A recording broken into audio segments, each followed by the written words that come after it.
आप मुझे सुन पा रहे हैं, देख पा रहे हैं? एक बार थम्स अप कर दीजिए please. Perfectly done. Very good. मैं एकदम अच्छा हूं बेटा।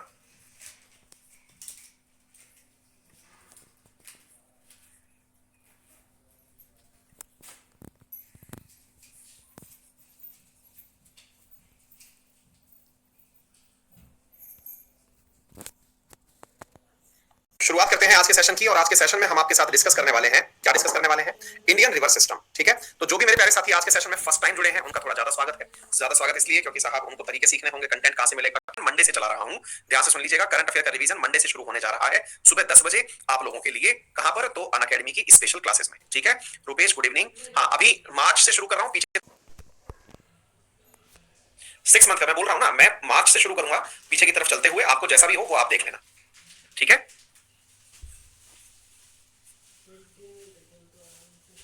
चलिए आइए। तो मेरे प्यारे साथियों, जैसा कि आप सभी को ज्ञात है कि हम लोगों ने रिवर्स आज के दिन पढ़नी है, और रिवर्स में क्या पढ़ना है एक बार के लिए हम उसकी चर्चा कर लेते हैं। देखिए, जब हम इंडिया की बात करते हैं तो इंडिया के केस में हम लोग चर्चा करते हैं कि भाई जो इंडिया है वो एशिया में कहां पर है। ये मैं आपको दिखा चुका हूं पूरा की पूरा मैप एक बार के लिए। आज क्या है कि हम तो हम लोगों ने एशिया में इंडिया को पढ़ा हुआ है कि एशिया इंडिया में मतलब एशिया में इंडिया कहां है। तो हमने पढ़ रखा है कि भाई साउथ के अंदर जो है वो एशिया में इंडिया स्थित है। इसकी प्रमुख नदियां ऑलरेडी हमको पता है, लेकिन आज हम इसको बहुत डिटेल से पढ़ने वाले हैं, उन प्रमुख नदियों को जो कि भारत के लिए बहुत महत्वपूर्ण है। नदियां पढ़े उससे पहले मैं आप लोगों को कुछ बातें और बताना चाहूंगा, और वो क्या है कि नदियां दो प्रकार से पढ़ी जाती हैं। और वो कौन कौन सी होती है? एक टाइप होता है साथियों नदियों के अंदर पेरिनियल नदियां। पेरिनियल नदी का मतलब होता है सदाबहारी नदियां। यार ये क्या हो रहा है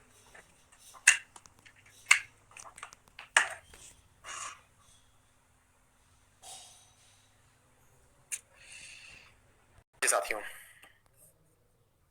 कुछ बच्चे बोल रहे हैं वॉइस में भी मिसमैच है। एक मिनट होल्ड करिए। हम चर्चा कर रहे हैं कि दुनिया में दो प्रकार की नदियां होती हैं। एक होती हैं पेरिनियल नदियां। पेरिनियल नदियों का मतलब होता है जो नदियां मतलब साल भर जिनमें पानी होता हो, वो क्या कहती हैं? सदा नीरा।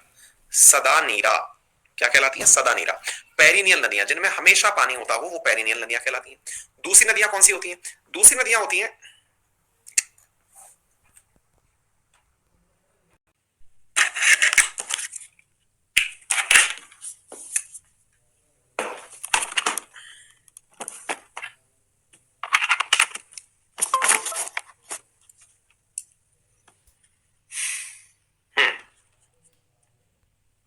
सुनिए मेरे प्यारे साथियों,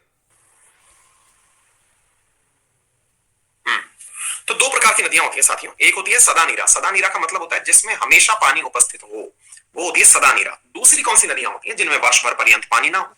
अच्छा, जिनमें वर्ष भर पानी ना हो वो नदियां कौन सी हैं? जैसे गोदावरी है, कृष्णा है, कावेरी में लेकिन पानी सारे साल भर के लिए होता है। अच्छा, एक सवाल और बनता है, और वो क्या होता है? एक होती है साथियों एंटीसीडेंट रिवर। कुछ नदियों के नाम है एंटीसीडेंट रिवर। इसका मतलब क्या होता है? ऐसी नदियां जो हिमालय के बनने से पहले बन गई हो। ऐसी नदियां जो हिमालय के बनने से पहले बन गई हो वो नदियां एंटीसीडेंट। विकास, जो बच्चे बफर वफर कर रहे हैं अब नहीं है, सब सही हो चुका है भाई, है ना? जो हिमालय के बनने से पहले बन गई हो और जिन्होंने बहने के लिए हिमालय को काट दिया हो। जैसे सतलज नदी जो तिब्बत के पीछे से निकल करके आ रही है, हिमालय को काटते हुए इंडिया की तरफ आ रही है। सिंधु नदी, ये सारी नदी, काली नदी, ये सदियां कौन सी कहलाती है? एंटीसीडेंट रिवर, जो कि हिमालय को काट करके इंडिया वाली साइड आ रही है। ठीक है ना? अच्छा, तो ये कुछ टर्मिनोलॉजी है। तीसरी चीज, जब हम इंडिया का मैप पढ़ते हैं तो इंडिया के मैप में कुछ नदियां जो कि इस वाले ट्राइंगल, कौन सा, जिसको आप पेनिनसुलर इंडिया कहते हैं, उस पेनिनसुलर इंडिया के अंदर पाई जाती हैं, वो प्रायद्वीपीय नदियां कहलाती हैं। कौन सी नदियां कहलाती हैं? प्रायद्वीपीय नदियां।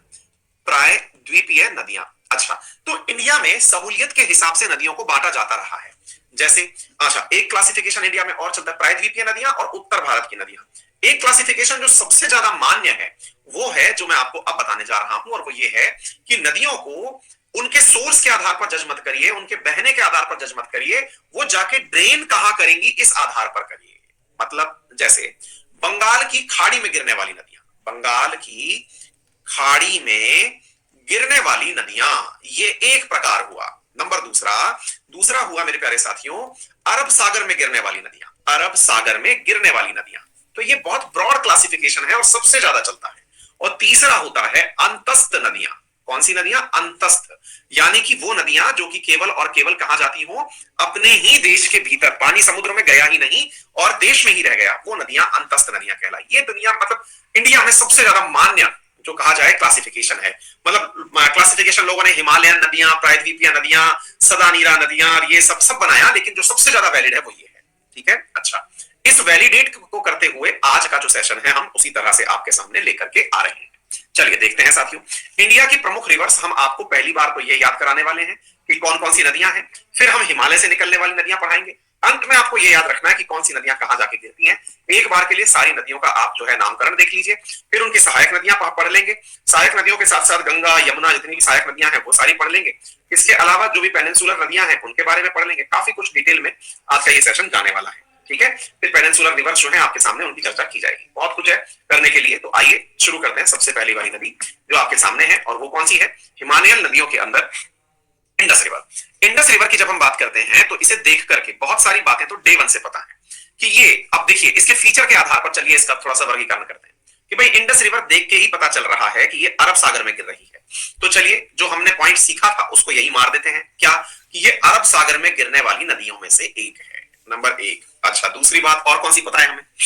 दूसरी बात हमें यह पता है कि ये उत्तर भारत की तरफ से निकली हुई है, अर्थात प्रायद्वीपीय नदियां नहीं है, उत्तर भारत की नदियां हैं। अच्छा ठीक है, तीसरा पॉइंट कौन सा मार देते हैं, क्योंकि देख करके ही लग रहा है कि इसने निश्चित ही हिमालय को काटा होगा, इसने निश्चित ही हिमालय को काटा होगा, क्योंकि ये पीछे से ओरिजिनेट होकर के आ रही है, अर्थात ये पूर्ववर्ती नदी रही होगी, क्योंकि बिना उसके कोई हिमालय के पीछे से निकल के आगे नहीं आ सकता।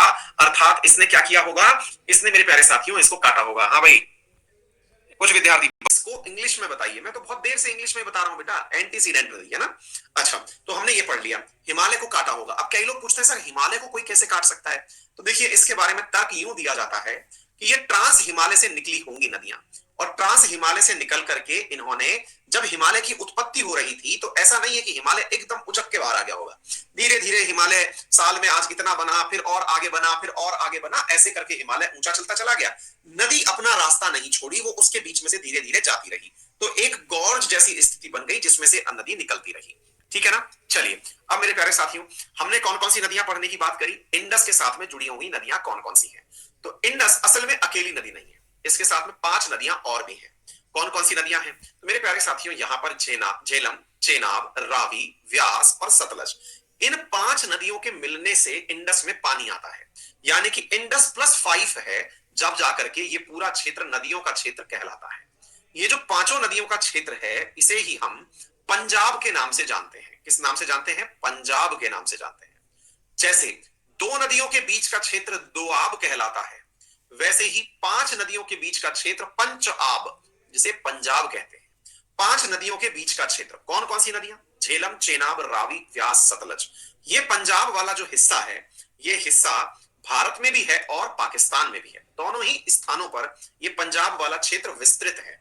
ये नदियां जो इंडस रिवर सिस्टम में मिल रही हैं, चूंकि अब ये पाकिस्तान में भी जाती हैं, तो यहां पर भारत और पाकिस्तान के विभाजन के समय एक ट्रीटी हुई जिसे इंडस वाटर ट्रीटी कहा जाता है, और इस इंडस वाटर ट्रीटी को साइन किया गया 1960 में। भारत और पाकिस्तान के बीच में ये ट्रीटी साइन हुई। वर्ल्ड बैंक ने इसमें अपनी तरफ से मध्यस्थता करी। भारत की तरफ से भारत के प्रधानमंत्री पंडित जवाहरलाल नेहरू जो हैं, वो गए थे पाकिस्तान के कराची में। पाकिस्तान की तरफ से कौन था इसमें, जल्दी से बताइए, पाकिस्तान की तरफ से यहां पर कौन आया था, भुट्टो, अयूब खान। ठीक है ना। तो मेरे प्यारे साथियों, ये अयूब खान और जवाहरलाल नेहरू के बीच की हुई संधि थी। अब और कौन सी बात हमको मालूम होनी चाहिए, कुल 6 नदियां यहां पर हैं, और उस इंडस वाटर ट्रीटी में यह निर्णय लिया गया कि इन नदियों को वर्गीकृत किया जाएगा ईस्ट और वेस्ट के हिसाब से। ईस्टर्न साइड वाली जो नदियां हैं उनमें नदियां रखी गई रावी, व्यास और सतलज। इन 3 नदियों का पानी मिलेगा हिंदुस्तान को, और जो बाकी 3 नदियां थी जिनमें चेनाब, झेलम और इंडस थी, इनका जो नदियों का पानी है ये किसको मिलेगा, पाकिस्तान को मिलेगा। तो CJI, C for Chenab, J for Jhelum, I for Indus, इन 3 का पानी किसको मिलेगा, तो पाकिस्तान को मिलेगा, यह निर्णय लिया गया। और दूसरा यहां पर रावी, व्यास और सतलज, इन 3 का पानी किसको मिलेगा, तो भारत को मिलेगा, यह समझौता हुआ था। ठीक है। हाल ही में इसी समझौते के तहत एक कमीशन की स्थापना की गई थी, उस कमीशन की यहां पर बैठक हुई और हिंदुस्तान में इंडस वाटर कमीशन आया हुआ था। भारत की तरफ से उस इंडस वाटर कमीशन के अंदर कौन आया था, सारे लोग बफर बफर कर रहे हैं यार, दिखाई पड़ रहा हूं, एक बार बताना।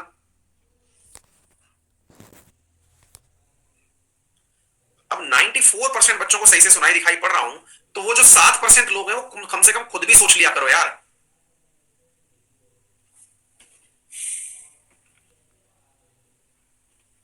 खुद का इंटरनेट भी देख लिया करो यार।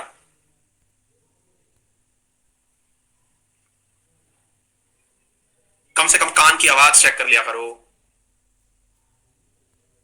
क्या हो गया?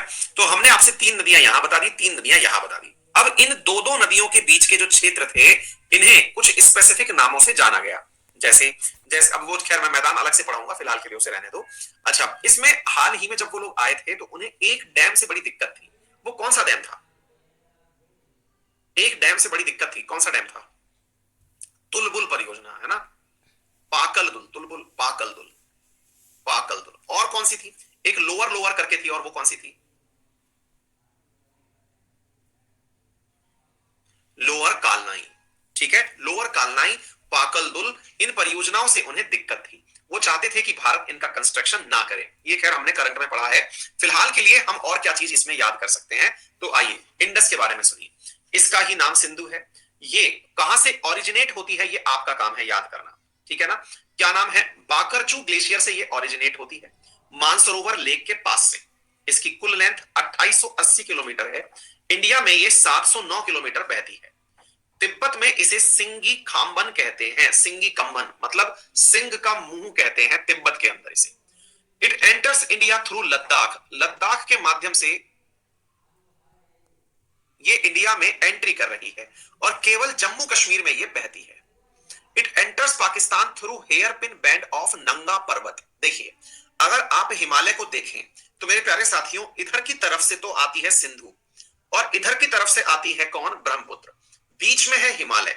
यहां पर ये वाला जो कॉर्नर है, इसे कहा जाता है नंगा पर्वत। और इस तरफ नामचा बरवा, नामचा बरवा, ये दोनों ही हिंदुस्तान में हिमालय की सीमा निर्धारित करते हैं। नंगा पर्वत वाले स्थान से निकल करके कौन आ रही है? सिंधु आ रही है।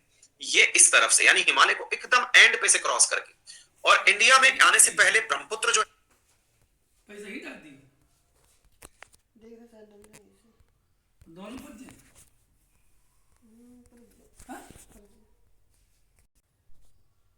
है वो यहां से, तो हिमालय कहां से कहां तक है, तो कहते हैं कि ये यहीं से यहीं तक है।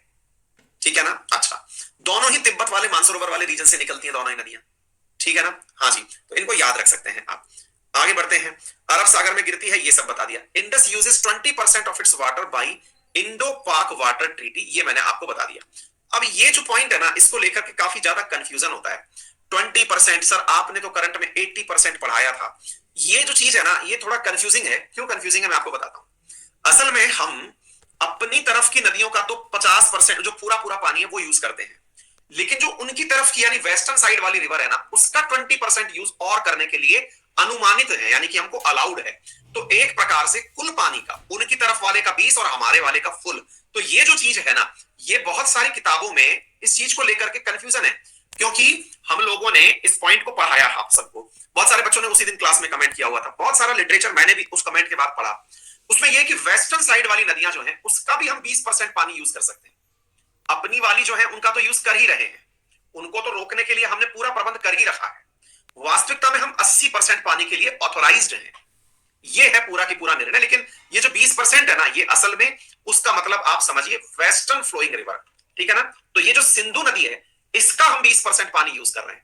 सिंधु और सिंधु की, इसका मतलब ये नहीं है कि रावी, व्यास, सतलज, इनका भी हम जो है 20% ही यूज कर रहे हैं। नहीं, इस सिंधु नदी का 20% हम लोग यूज कर ले रहे हैं। आ गई बात समझ में? इसका मीनिंग, इसलिए कंफ्यूज नहीं होना। तो टोटल मिलाकर के सिंधु रिवर सिस्टम जो है, जो सबसे मिलकर बना है, उसका 80% से ज्यादा यूज कर सकते हैं। अभी इंडिया के पास वो कैपेसिटी है नहीं कि अगर हम उस पूरी कैपेसिटी को यूज कर लें तब तो काम बन ही जाएगा। ठीक है, चलिए दूसरी तरफ चलते हैं साथियों। अब इसके साथ में कुछ सहायक नदियां भी हैं, और वो कौन कौन सी? जैसे हम लोगों ने मेरे प्यारे साथियों आपसे कहा CJI, चेनाब, झेलम, इंडस, ये तो गई पाकिस्तान के पास। तीसरी है RBS, रावी, व्यास, सतलज। ठीक है ना? रावी, व्यास, सतलज में यहां पर शुरुआत में व्यास दे दी। इसका मतलब ये नहीं है कि इसको सबसे पहले याद करना है, याद तो सभी को करना है, जितना हो जाए, जितना कंटेंट है उतना याद कर लो। व्यास के बारे में कहा जाता है कि इसका पूरा पुराना नाम जो था वो विपाशा था। विपाशा, बसु नहीं, विपाशा। ओरिजिन इसका व्यास कुंड से होता है रोहतांग पास के पास। रोहतांग पास कहां है? जब कुल्लू मनाली आप जाते हैं वहां पर व्यास कुंड से इसका ओरिजिन है। 615। अब देखिए, अगर आप में से कोई बच्चा ये कहे कि सर ये समझा दो, इसमें समझाने जैसा कुछ होता नहीं है। अगर दूसरा ऑप्शन क्या होता है? दूसरा ऑप्शन ये होता है कि मैं इसका कंटेंट आपको दे दूं। तीसरा ऑप्शन होता है कि मैं इसकी रीडिंग आपके साथ साथ लगा दूं, जहां समझाने की कोई बात आए वहां मैं थोड़ा बहुत बोल दूं। तो वही तीसरा ऑप्शन मैं लेके चलता हूं, जिन चीजों में समझाने का विकल्प नहीं है उन्हें रीड कर दिया जाए। ठीक है ना? हाँ जी, अटल सुरंग रोहतांग पास में ही बन रही है, बिल्कुल ठीक बात। ये it is a tributary of river Sutlej. अब इधर देखो, आप लोग अगर इस मैप को देखें, मैं इस मैप को एक बार आपको फिर से साफ करके दिखाता हूं। इधर देखो, आपको यहां पर नदियां दिख रही होंगी, उनमें से आपको सतलज तो ये दिख रही, इसमें व्यास मिल रही है, यानी कि ये जो व्यास है ना, ये सतलज की सहायक नदी है। ठीक है बेटा, चलिए आगे बढ़ते हैं। It flows entirely in India. ये मनाली और कुल्लू से बहते हुए कुल्लू वैली के अंदर बहती है। मैंने कहा ना आपसे कि कुल्लू मनाली की नदी है असल में व्यास नदी। और ये सतलज रिवर को हरी के जो डैम है, हरी के बैराज जो है, वहां पर ज्वाइन करती है। हाँ भाई, हरी के बैराज किसी और चीज के लिए भी जाना जाता है क्या? किसके लिए? वेटलैंड, ठीक है। कुछ और निकलता है? वो तो ठीक है। अर्जुन बहुत बढ़िया, चलिए कोई नहीं, बढ़ते रहिए। हाँ जी, मेरे प्यारे साथियों, यहीं से आप लोग इंदिरा गांधी कैनाल पढ़ते हैं। इंदिरा गांधी कैनाल कहां से निकल रही है? हम्म?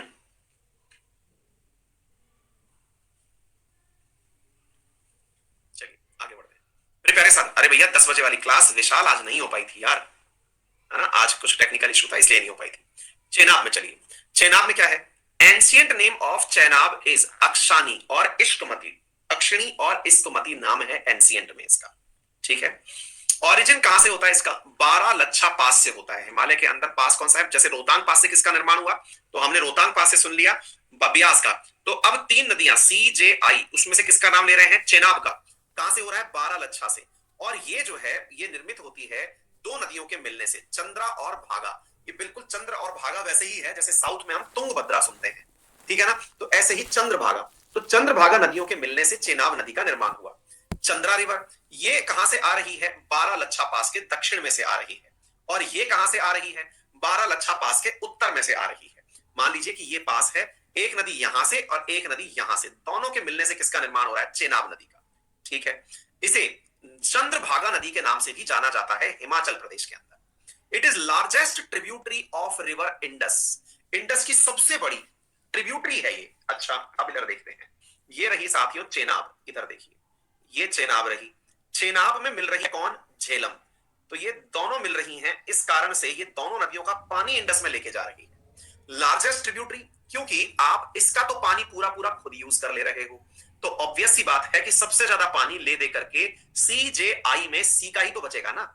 कॉमन सेंस देखिए कि इंडस रिवर है, उसके पास 2 ही तो ट्रिब्यूटरी बची, उनमें भी चेनाब में झेलम मिल गई। तो चेनाब में झेलम मिल गई तो यही जाकर के तो यहां मिलेगी।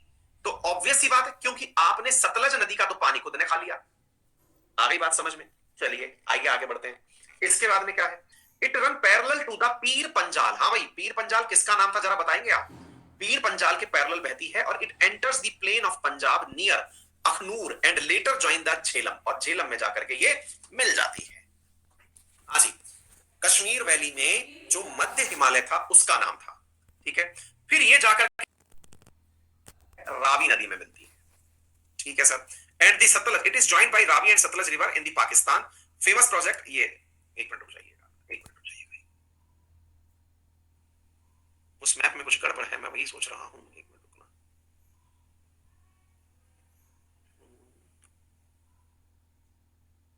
इस मैप में गड़बड़ है,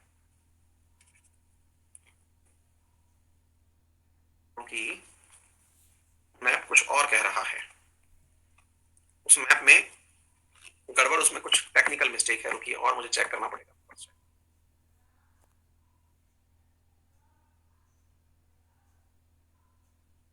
ये इंडस रही, ये सारी नदियां, चेनाब हो गई, झेलम हो गई, ये रावी हो गई, व्यास और सतलज, और रावी रावी ये मिलकर के रावी मिलकर के जा रही है ना।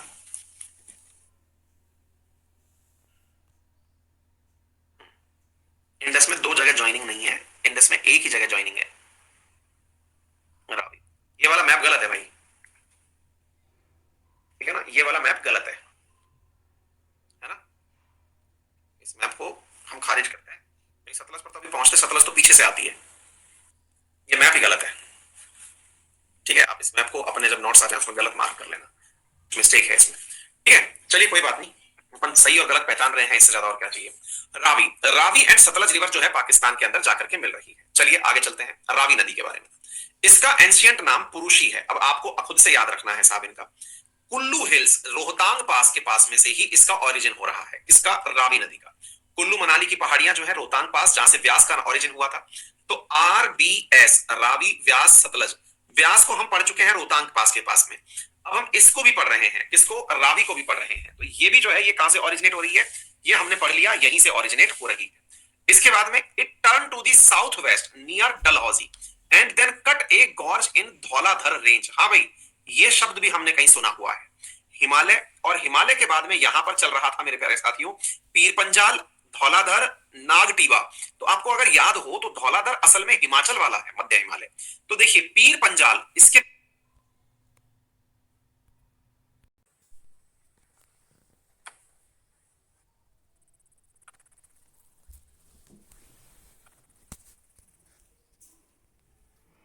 साथियों स्वागत है आप सभी का। आवाज आई? चलिए स्वागत है आप सभी का। मैं अंकित अवस्थी आप लोगों को पढ़ा रहा हूं इंडियन ज्योग्राफी। जो भी साथी मेरे साथ जुड़े हैं सभी का स्वागत। और भैया ये पता नहीं है कि इस क्लास के साथ ही क्या हो रहा है, रेगुलर इस क्लास के समय पर एंटर करने में इशू आ रहे हैं। अदरवाइज दिन भर, मतलब ये तो आखिरी क्लास होती है दिन की, नहीं सेकंड लास्ट क्लास होती है, लेकिन इसमें इशू आते हैं। हाँ, इसमें क्या इशू आते हैं ईश्वर को पता। वॉइस मिसमैच हो रही है यार, पता नहीं यार, रोज ही इसके साथ इशू हो रहा है। रुक जाइए,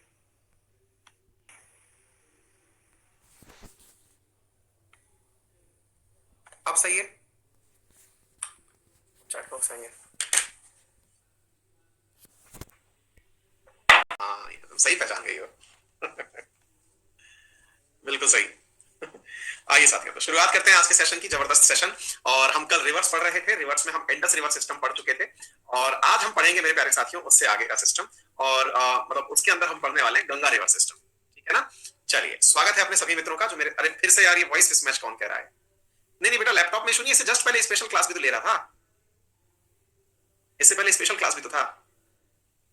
राज लक्ष्मी आप अपना चेक करिए, Mairagulla, Durga Prasad, voice mismatch, voice mismatch.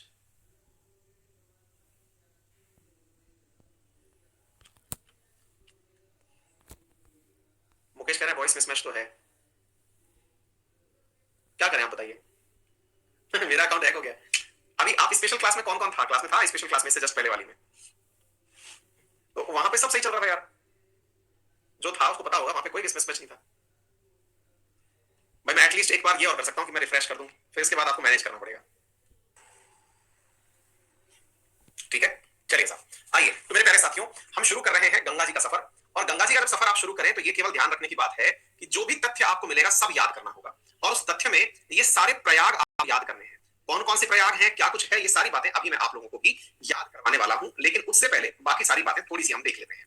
हाँ जी साथियों, Ganga, Ganga river system largest river system India का है, 2510 किलोमीटर लंबा है। इस बात को लेकर के बहुत सारे बच्चे अलग अलग फैक्ट लेकर के आते हैं। जी हाँ, मैं याद करवा देता हूं, चिंता मत करिए। बच्चे फैक्ट्स लेकर के आते हैं, और फैक्ट्स ये होते हैं कि सर एक बात बताइए, हमने तो उस किताब में इतना किलोमीटर पढ़ा था। तो भाई मैं सबसे निवेदन केवल इतना सा करता हूं, आपने जितना भी किलोमीटर पढ़ा बस लमसम में याद रखिए, क्योंकि ये गंगा रिवर है और ये अपने कोर्स जो है वो कभी कभी बदल लेती है। हाँ, कई जगह 25-25 है, जब बारिश होती है तो थोड़ा बहुत इनकी दिशाओं में परिवर्तन होता है, इसलिए इसको बहुत ज्यादा दिल पर लगा के ना रखें। तो 2500 किलोमीटर पे काम चलाइए, ठीक है ना। कारण क्या है कि बहुत सारी जगह मैंने आपको पढ़ाया हुआ है कि ये अपने द्वारा ऑक्सबाउ लेक का निर्माण करती है, मियंडर्स का निर्माण करती है, तब जब उस पर आती है, प्लेन्स में आती है तो ये गोल गोल घूम जाती है। तो ये सारी चीजें हैं जिसकी वजह से आपको लेंथ में अंतर दिख सकता है, ठीक है ना। 2500 जब ऑप्शन आएगा तो इतना करीब का नहीं आएगा कि आपको 2510 और 2525 देके पूछे कि कौन सा सही है, बस आप इतना याद रखना कि इनमें से कौन सा पूछा जाएगा, ठीक है। चलिए आइए साथियों, तो जब हम बात करते हैं गंगा नदी की, तो गंगा नदी की जब बात करें तो आपके सामने 5 प्रयागों की बात होती है, और वो 5 प्रयाग आपको इसी सेशन में हम लोग याद करवा देते हैं। आइए देखते हैं कौन कौन से हैं। साथियों, गंगा जी यमुना जी से मिलकर के जब पूर्ण रूप से गंगा बनती है, वो जगह होता है आप लोगों का प्रयागराज, दैट इज पुराना इलाहाबाद।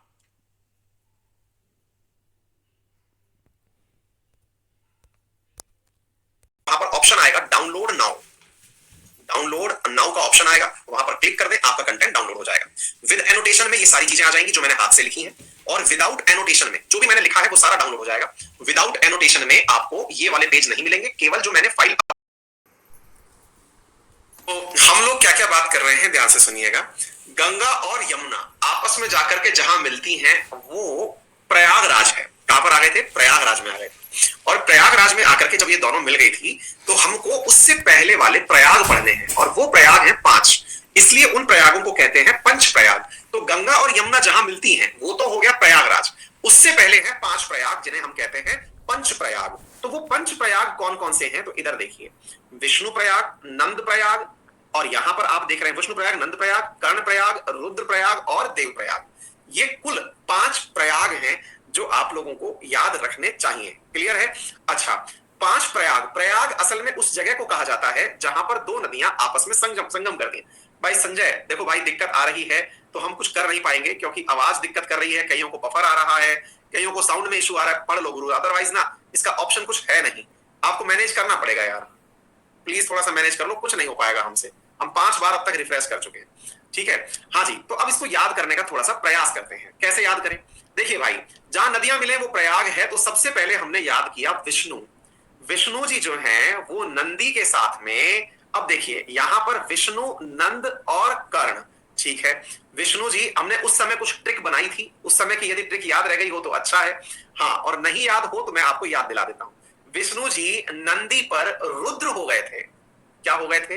रुद्र हो गए थे। नंदी मतलब समझते हैं, शिव जी का नंदी, ठीक है ना? तो उस पर रुद्र हो गए थे, तो बीच बचाव करने कौन आ गया था? कर्ण आ गया था। और कर्ण ने आकर के उन्हें कहा कि चलो देवताओं को बुला लेते हैं। ठीक है, हाँ जी, दोबारा सुनिएगा। विष्णु जी जो हैं वो नंदी पर रुद्र हो गए थे, तो बीच बचाव करने कर्ण आ गया था। विष्णु जी किस पर? नंदी पर। क्या हुए थे? रुद्र हुए थे। बीच बचाव करने कौन आ गया? कर्ण आ गया। और उसने क्या कहा कि चलो देवताओं को भी बुला लेते हैं, तो हो गया देवप्रयाग। ठीक है ना? जब कर्ण से नहीं हो पाया तो फिर क्या किया उसने? देवताओं को बुला लिया। ठीक है साथी, तो हमने 5 प्रयाग याद कर लिए। बस याद रखना, बीच में कर्ण आ गया था। किसके? रुद्र और नंद के बीच में कर्ण आ गया था। ठीक है सर।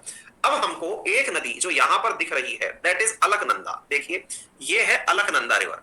अलकनंदा और भागीरथी जब दोनों आपस में मिलती हैं देवप्रयाग में, तब जाकर के निर्माण होता है किसका? गंगा नदी का। तो गंगा नदी किन 2 नदियों से मिलकर के बन रही है? भागीरथी से, भागीरथी नदी से, और अलकनंदा नदी से। अलकनंदा, इन 2 नदियों से मिलकर के किसका निर्माण होता है? आपके यहां पर गंगा नदी का निर्माण होता है। तो भागीरथी कहां से आ रही है? गंगोत्री से। देखिए, पौराणिक कहानियों में गंगा का नाम यानी कि भागीरथी का नाम गंगोत्री ही है, मतलब गंगा के नाम से ही ओरिजिन है, मतलब गंगा को भागीरथी के नाम से ही जाना जाता है। एक कहावत भी बहुत प्रचलित है अपने यहां पर, और वो क्या है? गंगा तो आन हार थी, भागीरथ के सिर पड़ी, है ना? इसके पीछे की कहानी सुनी होगी कि भागीरथ का पूरा परिवार नष्ट हो गया था, मुक्ति दिलवानी थी, तो फिर भागीरथ ऋषि ने तपस्या करी, शिवजी से कहा, फिर गंगोत्री से ओरिजिन हुआ, शिवजी ने अपनी जटाओं पर धारण करी। कुछ याद आ रहा है? कुछ ऐसी कहानियां सुनते आए हैं अपन, है ना? तो ये जो कहानी है मेरे प्यारे साथियों, ये यहीं से चलती हुई आ रही है। गंगोत्री से ओरिजिन हुआ, भागीरथी कहलाई, और भागीरथी अलकनंदा में जुड़ी, दोनों मिलकर के गंगा बनकर के बहने लगी। तो अलकनंदा और भागीरथी के मिलने से गंगा का निर्माण होता है। यहां से पहले तक गंगा गंगा नहीं थी। ठीक है ना? हाँ जी। इसके अलावा और क्या है? बद्रीनाथ। बद्रीनाथ के अंदर अगर हम बात करते हैं तो बद्रीनाथ से जो गंगा निकली अलकनंदा, तो देखिए गंगोत्री और इधर की तरफ बद्रीनाथ, इन दोनों के बीच में है केदारनाथ। केदारनाथ से निकली हुई है मंदाकिनी रिवर। कौन सी निकली हुई है? मंदाकिनी। हाँ जी, इनको भी हम याद कर लेंगे, है ना? कौन सी? बद्री, केदारनाथ, गंगोत्री और यमुनोत्री। तो यमुनोत्री और गंगोत्री तो पड़ोसी हैं, केदारनाथ और बद्रीनाथ इधर की तरफ है। ये वैसे भी याद हो जाएंगे, कोई दिक्कत नहीं है। साथियों, अब सुनते हैं थोड़ा सा आगे की बातें। साहब, यहां पर अलकनंदा में आकर के, ये सॉरी, अलकनंदा में आकर के कौन मिली? धौली गंगा मिली। कौन मिली? धौली गंगा। हाँ भाई, इसकी कोई ट्रिक याद है? हाँ भाई, धौली गंगा। इधर नंदाकिनी है, इधर से मंदाकिनी इधर है, ऐसे नंद से आप नंदाकिनी याद कर लीजिएगा। ठीक है। और इसके बाद में है पिंडार गंगा। क्या नाम याद है? पिंडार गंगा। फिर क्या है मंदाकिनी और फिर है भागीरथी। हाँ जी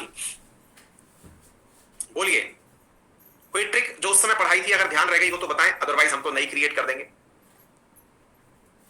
हाँ जी नई बना दें, चलिए नई पढ़ लेते हैं, कोई बात नहीं। हाँ भाई धौली गंगा जो है वो नंद गंगा के ऊपर पिंडर गई। हाँ भाई सुनिएगा, धौली गंगा जो है वो नंदी के ऊपर, दोबारा सुनिएगा, धौली जो है, धौली कौन है, हमने धौली के नाम से अपन को याद कर लिया, कोई भी देवता का नाम, देवी का नाम, माँ पार्वती का नाम। माँ पार्वती जो है वो नंदी के ऊपर पिंडर गई, नाराज हो गई उससे, ठीक है ना, पिंडर गई। यहां पर वो मंद मंद गति से भागीरथ के पास गई समझाइश करवाने के लिए। एक बार वैसे ही ट्रिक मतलब रैंडम बनाने का प्रयास किया जा रहा है। धौली गंगा नंद के ऊपर या फिर नंदी के ऊपर पिंडर गई, ठीक है, और पिंडरने के बाद में वो मंदाकिनी के पास गई, यानी कि मंद मंद गति से गई। हाँ जी हाँ बिल्कुल, पिंडारी से धौली गंगा गुस्सा हो गई, ठीक है ना, ये बात हमने नारायण पढ़ी हुई है, धौली गंगा, ठीक है ना। और ये किससे नाराज हो गई, नंदी से नाराज हो गई और पिंडर गई। पिंडर करके क्या हुई, मंद गति से किसके पास गई, भागीरथ के पास गई। देखिए मैं नाराज हूं और मैं नंदी की शिकायत कर रही हूं। भाई साहब सब जगह बेचारा नंदी पिट रहा है, कैसे, अगर आपने पहले सुना तो विष्णु जी के बारे में सुना था कि विष्णु जी नंदी से रुद्र हो गए, बीच बचाव कौन कौन आया, कर्ण आया। दोबारा सुनिए, विष्णु जी नंदी से रुद्र हो गए थे तो बीच बचाव करने कौन आया था, कर्ण आया था। तो ये वाली बात भी हमने पहले विष्णु जी को नाराज, मतलब विष्णु जी नंदी पर नाराज हो गए। ऐसे ही धौली गंगा भी नंदी पर पिंडर गई थी, ऐसे ही धौली गंगा भी नंदी पर पिंडर गई थी। फिर जब पिंडर गई तो बचाव कराने के लिए रुद्र तो आया था, वो तो सही है, क्लियर, लेकिन ये मंद मंद गति से भागीरथ के पास गई कि भाई देखो बचाव करने के लिए तो रुद्र वो आ चुका है, कर्ण आ चुका है, लेकिन आपके साथ भी बातचीत कर ली जाएगी, बताओ कुछ करना है क्या इस नंदी का। तो मेरे प्यारे साथियों, पिंडर का मतलब गुस्सा करना यार, बिखरना कहते हैं ना, ऐसे याद कर लो, ठीक है। चलिए तो भाई साहब बात ये है, आपको अगर अपने तरीके से याद हो जाए तो वैसे कर लो, हमने कुछ तरीके जो हैं वो आप लोगों को यहां पर बता दिए। आपको अगर आपका कोई तरीका पता हो तो वो यूज कर लीजिए, हमें उसमें भी कोई आपत्ति नहीं है, हम तो केवल एक प्रयास कर रहे हैं आपको समझाने का। जैसे मैंने कहा कि साहब बद्रीनाथ से ओरिजिनेट हुई, कौन, बद्रीनाथ से ओरिजिनेट हुई, नाम बताइए, अलकनंदा। अलकनंदा, हाँ जी साहब, बद्रीनाथ से अलकनंदा ओरिजिनेट हुई। इधर की तरफ स्थित है केदारनाथ, अच्छा इधर की तरफ स्थित है कौन भैया, गंगोत्री, और इधर की तरफ स्थित है यमुनोत्री। यमुनोत्री से आती है यमुना जो नीचे निकल गई, गंगोत्री से आती है गंगा, लेकिन गंगा कहते नहीं है उसे क्या कहते हैं, ओ भैया अंग्रेज जो कह रहा है बालक कि सर प्लीज अंग्रेजी में बताएं, कौन बालक है ये, केशव भैया, इसका नाम अंग्रेजी में भी यही है, बोल रहे हैं उस पर फोकस कर लो, अदरवाइज हमारी क्लास हिंदी माध्यम के लिए बनी हुई है, लोड ना लो, गजब आदमी हो यार। हाँ भाई गंगोत्री, यहां पर क्या है, भागीरथी, हाँ जी हाँ भागीरथ ने, नारायण शर्मा बहुत बढ़िया बेटा, शाबाश, ये हो गई भागीरथी। अच्छा केदारनाथ से कौन आ रही थी, केदारनाथ से बताइए कौन सी नदी आ रही थी, ये अलकनंदा, ये भागीरथी। मंद मंद गति से मंदाकिनी आ रही थी, मंद मंद गति से मंदाकिनी आ रही थी। अच्छा ये दोनों जिस जगह मिली थी, इन पॉइंट्स के कुछ नाम थे, वैसे तो हम कहानी सुनाते हुए आएंगे तब तो याद आ ही जाने हैं, लेकिन फिर भी अगर आपके याद रह जाए तो आप बता दीजिएगा। इस जगह का नाम बता दीजिए जहां अलकनंदा और भागीरथी आपस में मिले थे, देवप्रयाग। हाँ जी साथियों, इसके अलावा वैसे तो हमने ये याद कर रखा है, ये वाली नदी है धौली गंगा, क्या याद कर रखा है, धौली गंगा, बेचारी किस पर पिंडर गई थी, पिंडर गंगा किस पर पिंडर गई थी, नंदाकिनी पर, नंदाकिनी कैसे लिखेंगे, नंदाकिनी, नंदी पर, ठीक है ना, पिंडर गंगा। अच्छा इधर जहां धौली गंगा बद्रीनाथ से मिली थी, मतलब अलकनंदा से मिली थी, वहां पर कौन सी जगह निकल के आई थी, वहां पर निकल के आई थी विष्णु प्रयाग। विष्णु जी नंदी के ऊपर रुद्र हो गए थे,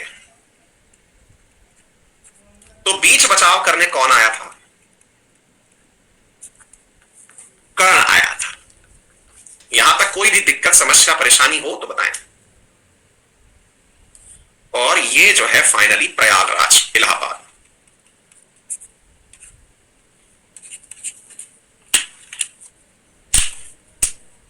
हाँ बालक, एक बालक नया आया है जिसको शायद पता नहीं है, शिवम मिश्रा। सर एक बार और बताएं। बहुत बढ़िया, बहुत शानदार फरमाइश है आपकी। नहीं बताएंगे, ये हमारा जवाब है। ठीक है, क्यों नहीं बताएंगे? क्योंकि अनअकैडमी पर आपको सुविधा मिलती है वापस से इस पूरे वीडियो को देखने की, जब तक चाहो देखने की। रिकॉर्डेड तो चल ही रहा है, मतलब लाइव तो चल ही रहा है, रिकॉर्डेड भी देखने की। ठीक है, हाँ जी, हो गया क्लियर साथियों? कोई भी किसी तरह की कोई दिक्कत हो तो बताएं।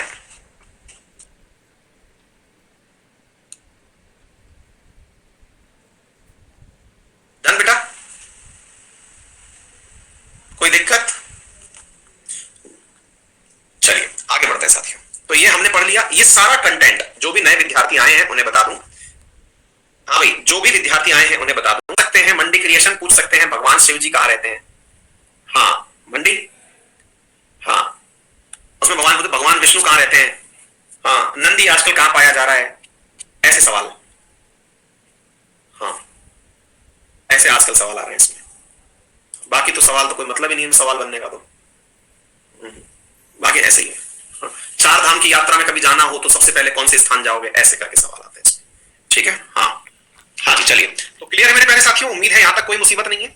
इसके बाद गंगा जी बनकर के आगे निकल ली, गंगा जी आगे चल दी। इसके बाद गंगा जी से चलते चलते हम भी चल लिए साथ साथ घूमते फिरते। गंगा से मिल रही थी यमुना, यमुना कहां मिल रही थी तो वो थोड़ा जूम करके हम दिखा देते। इधर देखिए, ये गैंगेस, अंग्रेजों की भाषा बोल रहे हैं आजकल, गैंगेस। गंगा जी को नाम क्या ले रहे हैं? गैंगेस। अरे नारायण शर्मा, जो अपन ने ऊपर धौली गंगा पढ़ी थी ना, वही बेटा। ठीक है, अच्छा इसके साथ साथ यहां पर आप देखें तो ये वाली है यमुना, गंगा यमुना। अच्छा, कई बार यदि आपसे देखा जाए और पूछ लिया जाए ट्रिब्यूटरी बताइए राइट हैंड साइड की है कि लेफ्ट हैंड साइड की, तो यूं समझिए कि आप नदी में बैठे हुए हैं और नदी के पानी के साथ बहते हुए जाकर के पानी में गिर गए। जब आप नदी से जा रहे थे आपका मुंह इस तरफ था, तो जिधर की तरफ जो हाथ था, अगर राइट हैंड साइड आपका ये वाला हाथ था तो ये राइट हैंड ट्रिब्यूटरी कहलाएगी। यानी ए वाली साइड क्या कहलाएगी? राइट हैंड साइड की ट्रिब्यूटरी। और बी वाली साइड क्या कहलाएगी? लेफ्ट हैंड साइड ट्रिब्यूटरी कहलाएगी। ठीक है ना, ऐसे ही होगा ना? ठीक है, हाँ जी। तो एक बार के लिए अगर हम पूछे कि गंगा के साथ यमुना कहां से मिल रही है, तो राइट हैंड साइड से मिल रही है। ठीक है, अच्छा यमुना के राइट हैंड पर कौन कौन सी चीजें मिल रही हैं? तो यमुना के राइट हैंड पर चार प्रमुख नदियां हैं, बाकी याद करो ना याद करो, लेकिन ये यहीं पर देख लो कौन कौन सी हैं। एक का नाम है चंबल, एक का नाम है सिंध, एक का नाम है बेतवा और एक का नाम है केन। बस ये चार नदियां ही हैं जो याद करनी है, चंबल सिंध बेतवा केन, फिंगर्स पर याद हो जानी चाहिए। इन्हीं बेतवा और केन को जोड़ने के लिए बात चल रही है आजकल। अभी जल दिवस मनाया गया था, और किस दिन मनाया गया था? 22 मार्च को, याद है? 22 मार्च के दिन यूपी और एमपी ने दोनों ने मिलकर कसम खाई। क्या खाई? कि हम लोग जो है वो आपस में एक दूसरे के लिए रिवर को जोड़ देंगे, है ना। और हमने river link Ken Betwa river link परियोजना सुनी, जो कि पन्ना से होकर के गुजरने वाली है। क्लियर बेटा? डन हो गया? अच्छा, चंबल नदी। अच्छा एक बात और मैं आपको बता देता हूं, आपको लगेगा कि सर यमुना के बारे में अभी क्यों बता रहे हो। आप में से बहुत सारे लोगों को पता होगा नमामि गंगे नामक एक प्रोजेक्ट है केंद्र सरकार का, गंगा को स्वच्छ करने के लिए नमामि गंगे नामक एक प्रोजेक्ट है, याद है? अच्छा बेटा, वो नमामि गंगे प्रोजेक्ट में केवल ये वाली गंगा शामिल नहीं है, केवल ये वाली गंगा शामिल नहीं है, तो गंगा की सारी सहायक नदियां भी शामिल हैं, गंगा की सारी सहायक नदियां भी शामिल हैं। उन सारी सहायक नदियों में इवन चंबल तक शामिल है। यूं समझ के चलिए, अब आप कौन सी चीज शामिल है? चंबल नदी तक शामिल है। ये रही चंबल नदी। बोलिए मतलब क्या हुआ? जो बेसिन है ना गंगा का, अब ये क्या चीज होती है सर? बेसिन का मतलब है कि गंगा में पानी कहां से आया, गंगा में पानी कहां से आया।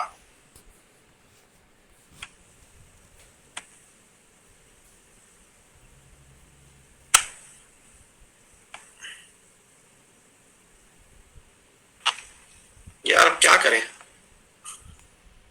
गया विकेट, उसने हद कर दिया यार,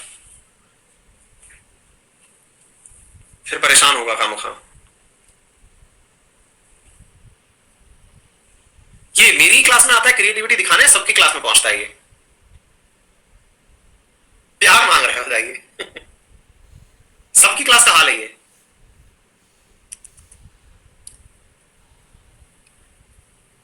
जय हो।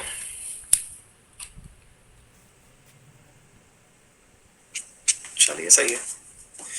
हाँ जी, तो ध्यान से सुनिए साथियों कि जो नमामि गंगे प्रोजेक्ट है ना बेटा, उस नमामि गंगे प्रोजेक्ट के अंदर ये वाला जो हिस्सा है ये भी कंसीडर किया जाता है। मैं ऐसे ही बता रहा हूं आपको। अच्छा, इसके अलावा गंगे में यमुना नदी शामिल हो रही है, ये तो हमको पता है ही। यमुना के बारे में आज सुबह की स्पेशल क्लास में भी एक सवाल मैंने कराया था, अगर याद हो तो। यमुना नदी जो है वो यमुनोत्री ग्लेशियर से निकल रही है, जो उत्तराखंड में है। उसके बाद हिमाचल से होते हुए हरियाणा बॉर्डर को टच करते हुए यमुनानगर से और फिर उत्तर प्रदेश में एंट्री कर जाती है ना। आगरा नामक प्रमुख शहर यमुना नदी के किनारे बसा है। इटावा में चंबल नदी मिल जाती है, फिर सिंध, बेतवा, केन ये मिलकर के फाइनली प्रयागराज में जाके सब मिल जाते हैं। गंगा पर स्थित कौन है? कानपुर स्थित है। अच्छा साथियों, तो ये पूरा सिस्टम पढ़ लिया हम लोगों ने। अब इसके बाद में थोड़ा आगे बढ़ते हैं। इस तरफ जब हम चलने लगे तो यहां पर हमें प्रमुख नदियों में ये मिली मेरे प्यारे साथियों एक नदी जिसका नाम है गोमती। गोमती नदी। हाँ भाई, कोई यूपी का व्यक्ति हमारी क्लास में हो तो ये गोमती कौन से जिले से ओरिजिनेट होती है? गोमती पर लखनऊ स्थित है। गोमती रिवर फ्रंट कहते हैं जिसे। ओरिजिनेट कहां से होती है? लखनऊ तो इस पर स्थित है, बहुत बढ़िया, पीलीभीत से। ठीक है ना, पीलीभीत नामक जगह से। और पीलीभीत जो जिला है वो कहां पर स्थित है? पीलीभीत जिला दुधवा पहाड़ियों के जस्ट नीचे स्थित है। ठीक है ना, बिल्कुल दुधवा जो नेशनल पार्क है उसके पास से स्थित है। ठीक है ना, तो बिल्कुल दुधवा नेशनल पार्क जहां है वहां से गोमती रिवर ओरिजिनेट हो रही है। और यहां से ओरिजिनेट होते हुए इसी पर गोमती रिवर फ्रंट बना हुआ है। इसी पर क्या बना हुआ है? गोमती रिवर फ्रंट बना हुआ है बेटा। ठीक है, चलिए इसके अलावा और कौन सा है? इसके अलावा साथियों एक नदी है जिसका नाम है घाघरा। गोमती हो गई, घाघरा हो गई। घाघरा के साथ में मिली राप्ती और ये दोनों यहां जाकर के इसमें मिल गई। अच्छा, अब इधर देखिए साथियों, अब यहां पर एक नदी है, प्रमुख नदी, जो कि अमरकंटक प्लेट्यू से निकल के आ रही है, दैट इज सोन रिवर। ये सोन रिवर भी यही जाकर के मिली है। कहां पर? यहां पर स्थित है साथियों पटना। पटना से जस्ट पहले मेरे प्यारे साथियों सोन नदी और पुनपुन नदी ये दोनों आकर के यहां पर मिल जाती हैं। ठीक है ना? हाँ जी। इसके बाद में अब एक और सागर का भाई क्लास में छूट गया, आभा कुमारी। सागर का मैसेज देख लेते हैं पर डाउट नहीं देखते हैं। हाँ, तुम आदत से मजबूर हो। ताना भी बिल्कुल वैसे मारियो जैसे हम शादीशुदा जीवन में हमारे घर वाले हमको ताना मारते हैं, ऐसे क्लास में ताने मार रही हैं ये बैठ करके। मैसेज तो देख लेते हो पर डाउट नहीं देखते हो। भगवान ने मुझे 20 आंखें दी हैं, रावण के बाद दूसरा रावण नहीं हूं। गजब हो। क्लास के एंड में पूछ लेना, ताने मत मारो। हाँ, क्लियर? इधर चलिए, तो यहां पर ये साहब हमने यहां पर देखा। इसके बाद में चल करके यह पहुंचे कहां पर? घाघरा। इसके बाद में क्या हुआ? थोड़ा और आगे निकले, नेपाल से निकल करके आ रही थी कौन? काठमांडू से निकल करके, नेपाल से निकल के आ रही थी गंडक रिवर। ये रही गंडक। गोमती, घाघरा, गंडक। क्लियर है? चलिए इसके बाद में थोड़ा और आगे चले और यहां पर आकर के हमको मिल गई कोसी रिवर। ये वही है जिसको बिहार का शोक कहते हैं बेटा, है ना, बिहार का शोक। हमने एक वो बना रखा है ना, इसमें गोमती का घाघरा गंडक ले जाए, गोमती का घाघरा गंडक ले जाए। ठीक है ना, कोसी नदी। ठीक है बेटा, इसके बाद में हम थोड़ा और आगे चले। यहां पर आपको जाकर के गंगा नदी जो है वो इस जगह जाकर के देखिए, थोड़ा और आगे चलते हैं, और आगे चलते हैं तो यहां पर हमको फरक्का डैम मिलता है। फरक्का डैम से एक नदी इधर की तरफ निकल जाती है, that is known as Hooghly. ठीक है, इसका नाम क्या है? हुगली। इसके बाद मेरे प्यारे साथियों ये नदी घुस जाती है कहां पर? बांग्लादेश में। कहां घुस जाती है? बांग्लादेश में घुस जाती है। और बांग्लादेश में जाने के बाद में, अब ये थोड़ा बांग्लादेश के मैप में कंजूसी कर गई है हमारी टीम, ये मैप थोड़ा ज्यादा मोड़ दिया, ये यूं ही रह जाएगा। ठीक है ना, यही है बांग्लादेश का मैप। ठीक है, अच्छा, तो यहां पर ये जब एंट्री करी बांग्लादेश में गंगा, तो इसका नाम क्या था बेटा? पद्मा नाम था। क्या नाम था? पद्मा। अच्छा, अभी रिसेंटली मैंने कल परसों के मॉर्निंग के करंट अफेयर में पद्मा रिवर के किनारे एक जिला है जिसका नाम है पाबना, जहां पर रूपपुर पावर प्लांट लगाया जा रहा है। ऐसी चीजों को रिलेट करते हुए याद रखा करिए। कौन सा पावर प्लांट है? यहां पर पाबना जिला है, जिले का नाम क्या है? पाबना। पाबना जिले में क्या लगा रहे हैं हम? Rooppur power plant. ये कैसा पावर प्लांट है बेटा? Nuclear power plant. Nuclear power plant है। रशिया और भारत के द्वारा पहला, और बांग्लादेश का भी पहला है जो अपने पास लगवा रहा है, और रशिया और भारत का पहला प्रोजेक्ट है। ठीक है, रूपपुर पावर प्लांट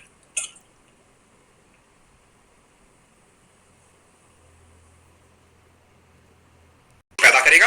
1200 मेगावाट का 2 प्लांट लग रहा है। 2022 में लग के तैयार हो जाएगा, 2022 और 24 में। और भारत की एक कंपनी है जिसका नाम है HCC, हिंदुस्तान कंस्ट्रक्शन कंपनी, जो इसका निर्माण कर रही है। हम NSG के मेंबर नहीं है, इसलिए हम मदद रशिया की ले रहे हैं। बस हो गया रीजन। अच्छा, इधर की तरफ से बेटा ये चली आ रही थी कौन? ब्रह्मपुत्र, जो बांग्लादेश में एंट्री करके किस नाम से जानी गई? जमुना। किस नाम से जानी गई? जमुना। इसमें सिक्किम वाली साइड से एक नदी आ रही थी जिसका नाम था तीस्ता। जमुना और ये कौन है? पद्मा। ये दोनों मिली और मिलकर के यहां एक नदी और मिली जिसका नाम क्या है? मेघना। क्या नाम है? मेघना। और मेघना नाम से जाकर के कहां गिर गई? बंगाल की खाड़ी में गिर गई। कहां गिर गई? बंगाल की खाड़ी में गिर गई। बोलिए, क्या इतनी बात समझ में आ गई? हाँ, उसके सामने भाषणाचार आइलैंड बना हुआ है।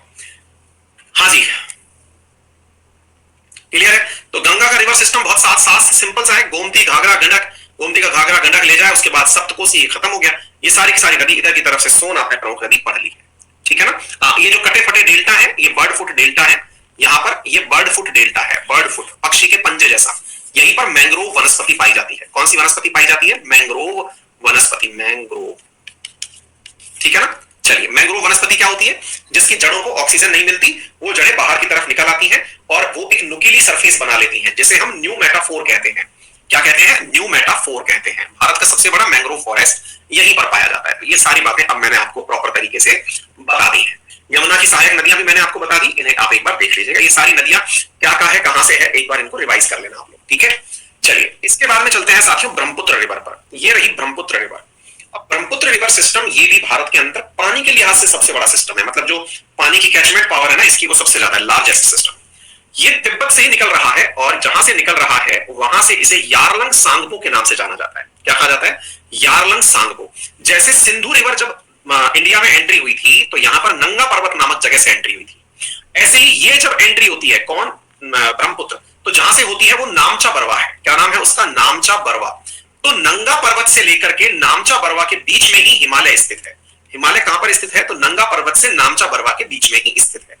अच्छा, यारलंग सांगपो जो है ये चलता हुआ आ रहा है और यहां से जब ये एंट्री करती है तो यहां पर ये देख लीजिए, आपने यहां पर एंट्री करवा दी इसकी। इसके साथ में एक नदी और मिलती है जो दिहांग रिवर के नाम से, दिबांग और दिहांग नाम से ये एंट्री करती है। असल में लोहित यहां पर एज ए सहायक नदी के रूप में एंट्री करती है। ये एंट्री करके आसाम में ब्रह्मपुत्र नाम से जानी जाती है। किस नाम से जानी जाती है? ब्रह्मपुत्र नाम से जानी जाती है, ठीक है? प्रियांशी, जो भी डाउट है बेटा क्लास के एंड में मैं रुकूंगा, आप चिंता मत करो। जिसको जो भी डाउट है सब आंसर देके जाऊंगा, रुक जाओ, है ना? हाँ जी, ब्रह्मपुत्र जो है ये ब्रह्मपुत्र नदी यहां पर आसाम में बहती है। इसी ब्रह्मपुत्र नदी के किनारे पर गुवाहाटी स्थित है। इसी ब्रह्मपुत्र नदी के अंदर दुनिया का सबसे बड़ा रिवर आइलैंड, जिसका नाम क्या है? माजुली आइलैंड, वो स्थित है। ये ब्रह्मपुत्र नदी जब पहुंचती है बांग्लादेश में तो जमुना के नाम से जानी जाती है। यही वो ब्रह्मपुत्र नदी है जो कि पद्मा से मिलकर के, पद्मा और जमुना आपस में मिलती हैं और फिर मेघना से मिलकर के मेघना नदी के नाम से बंगाल की खाड़ी में गिरती है। इसकी कुछ प्रमुख सहायक नदियां हैं। वो प्रमुख सहायक नदियां कौन कौन सी हैं? इस फोटो में जो दिख रही हैं उन्हें हम याद करने का प्रयास करते हैं। देखिए, तो साथियों यहां पर अगर हम देखें तो एक बार के लिए देखिए, ब्रह्मपुत्र के केस में ऐसा है कि यहां पर लेफ्ट और राइट नहीं याद कराया जाता, यहां नॉर्थ और साउथ याद कराया जाता है। ऊपर की तरफ नॉर्थ, नीचे की तरफ साउथ, है ना? क्यों नहीं कराया जाता? क्योंकि ये रास्ते बदल रही, पहले यूं जा रही थी फिर यूं जा रही है, तो मतलब थोड़ा लिटिल बिट कंफ्यूजन हो जाता है ज्योग्राफिस्ट को, इसलिए इसमें नॉर्थ और साउथ पढ़ाया जाता है। इंटरनेशनल रिवर है ना, दो देशों से होकर के आ रही है। हाँ जी, अब इसमें मेरे प्यारे साथियों अगर आप देखें तो यहां पर एक रिवर है जिसका नाम है कामेंग रिवर, इसकी सहायक नदी है, ठीक है? अरुणाचल प्रदेश से आकर के इसमें जा रही है। अगर आपको मैप दिख रहा हो तो यहां पर भूटान का मैप है, ये रहा भूटान, ठीक है ना? भूटान, भूटान के किनारे से निकल करके इधर से, ठीक है? अच्छा, ऐसे ही एक नदी जिसका नाम है सुबनसिरी, तो देखिए इसके नॉर्थ हैंड साइड से तो आ रही है सुबनसिरी और इसी के थोड़ा आगे से साउथ हैंड साइड से यानी कि नीचे की तरफ से आ रही है धनसिरी। तो ये दो नदियां आपस में कई बार कंफ्यूज कर देती हैं, सुबनसिरी और धनसिरी। कौन कौन सी नदियां हो गई? सुबनसिरी और Dhansiri. Subansiri north hand side से आने वाली नदी है और धनसिरी साउथ हैंड साइड से जाने वाली नदी है। ठीक इसी प्रकार से सुबनसिरी के बाद में दूसरी नदी है कामेंग। कामेंग नदी के बाद में एक बार के लिए मैं थोड़ा सा यहां पर इरेजर का उपयोग कर लेता हूं ताकि आपको किसी प्रकार की कोई दिक्कत अथवा असुविधा ना हो। मैप तो इजीली विजिबल है, देखते चलिए। हाँ जी साथियों, इसके बाद में क्या है? कामेंग रिवर। कामेंग रिवर के बाद में अगर आप चलते हैं तो इस तरफ आपको फिर एक नदी मिलती है जो भूटान से आ रही है और इसका नाम है मानस रिवर। अगर आपको याद हो तो मानस नाम से आसाम में एक नेशनल पार्क भी है और इसी मानस के नाम पर भूटान में भी रॉयल मानस नेशनल पार्क भी है। तो दोनों के पास नेशनल पार्क है। भूटान के पास, चूंकि भूटान में राजशाही है तो यहां पर रॉयल मानस है और इंडिया में क्या है? केवल मानस है। ठीक है बेटा, चलिए तो यहां पर हमने देखा मानस रिवर से मानस नेशनल पार्क, सुबनसिरी हो चुका था। इसके बाद में कामेंग भी हमने याद कर लिया था, सुबनसिरी फिर कामेंग फिर मानस। ठीक है, अच्छा इसी के बॉर्डर से मेरे प्यारे साथियों एक रिवर और ओरिजिनेट हो रही है और वो कौन सी रिवर है? तो मेरे प्यारे साथियों यहां पर आपको दिख रही हो तो रायदक रिवर जो है यहां पर ओरिजिनेट होकर के आ रही है, जो कि इसमें मिल रही है। ये देखिए रायदक रिवर भूटान के बॉर्डर से, ठीक है, रायदक रिवर। इसके बाद में एक और रिवर है यहां पर जिसका नाम क्या है, जलढाका, जलढाका रिवर, ठीक है ना, जलढाका रिवर। और इसके बाद फिर सिक्किम से एक रिवर आ रही है जिसका नाम है तीस्ता रिवर, जिसको लेकर के बहुत ज्यादा विवाद है, ठीक है ना।